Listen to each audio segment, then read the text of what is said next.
Puluhan kader Kesehatan Pembangunan Manusia atau KPM yang tersebar di wilayah 4 Kabupaten Sukabumi mengikuti rapat koordinasi percepatan penurunan masalah stunting yang sekaligus membahas persoalan kesehatan balita yang dilaksanakan di kantor Aula Desa Gede Pangrango, Kecamatan Kadudampit, Kabupaten Sukabumi, Rabu 14 Agustus 2024.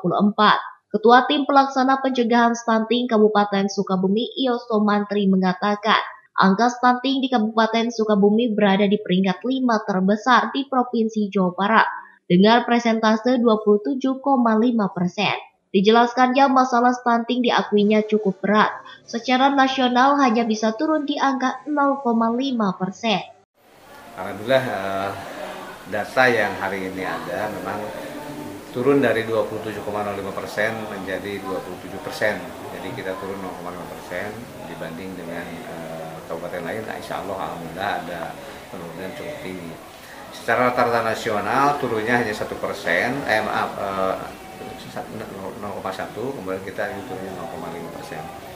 Nah, bahkan ada yang naik, Provinsi Jawa Barat naik, ada beberapa kabupaten juga naik.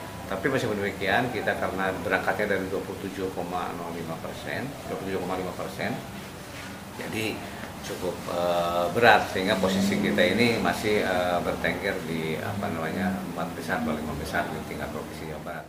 Saat ini pemerintah Kabupaten Sukabumi menekan kepada seluruh kader KPM untuk bekerja keras dan berkoordinasi dengan seluruh lintas sektoral dalam upaya percepatan penanganan masalah tersebut. Dari Kabupaten Sukabumi, Muhammad Ujang Heriaman, Tim Liputan MGS TV melaporkan.